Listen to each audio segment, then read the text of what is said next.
Material variance বের করতে হবে টোটাল 5টি। নাম্বার 1, ম্যাটেরিয়াল কস্ট ভেরিয়েন্স, এটার সংক্ষিপ্ত নাম হয় এমসিভি,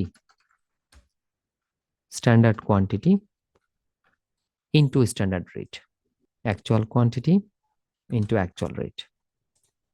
আমার ফর্মুলা হচ্ছে ম্যাটেরিয়াল কস্ট ভেরিয়েন্স, সূত্র হচ্ছে standard quantity standard rate, actual quantity actual rate, material price variance. Material price variance, price ভেরিয়েন্সের ক্ষেত্রে তুমি লিখবা standard price minus actual price into actual quantity. যখন আমরা বলছি কস্ট ভেরিয়েন্স, তখন আমরা লিখছি standard quantity standard rate, actual quantity actual rate. যখন ম্যাটেরিয়াল প্রাইস বলতেছি, তখন লিখলাম standard price minus actual price into actual quantity. 3 হবে material uses variance. Material uses variance, এটা সংক্ষিপ্তভাবে লিখতে পারি আমরা M U V. Standard quantity, প্রাইজের ক্ষেত্রে আমরা পি ব্যবহার করেছি, ইউজের ক্ষেত্রে ব্যবহার করব কোয়ান্টিটি।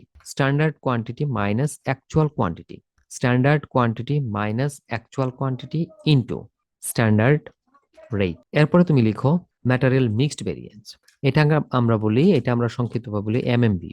এমএমভি, তো ম্যাটেরিয়াল মিক্সড ভেরিয়েন্সের ফর্মুলা হয় revise standard quantity minus actual quantity into standard rate. দেখো material cost variance, material price variance, material uses variance, material mixed variance, আর হচ্ছে material yield variance. Material yield ভেরিয়েন্সের formula হচ্ছে standard quantity minus actual quantity into ASR. ASR মানে হচ্ছে average standard rate.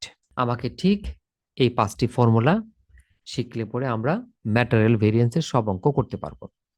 এই ক্ষেত্রে এই সূত্রে মান বসানোর জন্য প্রতিটা আইটেম আমরা প্রশ্নে পেয়ে যাব। জাস্ট সূত্র লিখবো, আমাকে যদি বলে ম্যাটেরিয়াল কস্ট ভেরিয়েন্স বের করো, দেন আমি সূত্র লিখবো, মান বসাবো। এই ক্ষেত্রে শুধু 2টা জিনিস আমাদেরকে বের করে আনতে হবে। এএসআর, আমরা এটাকে বলছি average standard rate. Standard quantity A, standard rate, standard quantity B, standard rate, total standard quantity. মানে যখন অঙ্কের আইটেম দেওয়া থাকবে এ এবং বি, অঙ্কে যখন আইটেম থাকবে এ এবং বি, তখন আমরা এই এ এবং বি কে অ্যাভারেজ করবো এইভাবে। এর স্ট্যান্ডার্ড কোয়ান্টিটি বসাবো, স্ট্যান্ডার্ড রেট বসাবো, বির স্ট্যান্ডার্ড কোয়ান্টিটি বসাবো, রেট বসাবো, নিচে বসাবো টোটাল স্ট্যান্ডার্ড কোয়ান্টিটি। যখন 3টা থাকবে ভাইয়া, উপরে আরো একটা অ্যাড করব, ঠিক আছে? 3টা থাকলে আমরা আরেকটা উপরে দিব কি, standard quantity C into standard rate. Okay, working 2। ভাইয়া ওয়ার্কিং 2 হচ্ছে আমার অঙ্কের এই জিনিসটা লাগবে, এই যে রিভাইজ স্ট্যান্ডার্ড কোয়ান্টিটি। এটা অঙ্কে থাকবে না, এটা সব সময় ওয়ার্কিং করে বের করতে হবে, ঠিক আছে? রিভাইজ স্ট্যান্ডার্ড কোয়ান্টিটি, এটা কিভাবে হবে তোমাকে দেখা। উপরে লিখবো স্ট্যান্ডার্ড কোয়ান্টিটি এ, নিচে টোটাল স্ট্যান্ডার্ড কোয়ান্টিটি ইন্টু হবে টোটাল অ্যাকচুয়াল কোয়ান্টিটি, ইন্টু বেরোবে আনসার। আমি আবার বলছি, আমি বের করব রিভাইজ স্ট্যান্ডার্ড কোয়ান্টিটি এ। আমি যখন এর জন্য রিভাইজ স্ট্যান্ডার্ড কোয়ান্টিটি বের করতে যাব, তখন উপরে লিখব স্ট্যান্ডার্ড কোয়ান্টিটি এ, নিচে লিখব টোটাল স্ট্যান্ডার্ড কোয়ান্টিটি, এখানে লিখব টোটাল অ্যাকচুয়াল কোয়ান্টিটি। এখানে যখন এর আনসার বের করব, উপরে দিব এ কে। আমি যখন এর আনসার বের করব, ফর্মুলাতে উপরে এ লিখ। আমি যখন বি বের করতে যাব, তখন আমি এখানে লিখব বি কে। যেমন আমাকে আরেকটা ওয়ার্কিং দেখাইতে হবে তোমার, আমি ওয়ার্কিং 3 করে দেখাচ্ছি তোমাকে। 3 হচ্ছে revise standard quantity B, revised standard quantity. তখন ফর্মুলাটা হবে, দেখো আমি যখন স্ট্যান্ডার্ড কোয়ান্টিটি এ বের করব, তখন আমি স্ট্যান্ডার্ড কোয়ান্টিটি এর মানটা উপরে দিব, টোটাল স্ট্যান্ডার্ড কোয়ান্টিটি নিচে দিব, আর টোটাল অ্যাকচুয়াল কোয়ান্টিটি পাশে দিব। আমি যখন বির জন্য কাজ করব, রিভাইজড স্ট্যান্ডার্ড কোয়ান্টিটি বের করব বির জন্য, তখন উপরে লিখবো standard quantity B, total standard quantity, total actual quantity. এখানের আনসারটা আমরা বের করে রাখবো, আমাদের কাজে লাগবে। এখানের আনসারটা বের করে রাখবো, আমাদের কাজে লাগবে। এবং এখানের আনসারটা আমরা বের করে নিব, আমাদের কাজে লাগবে।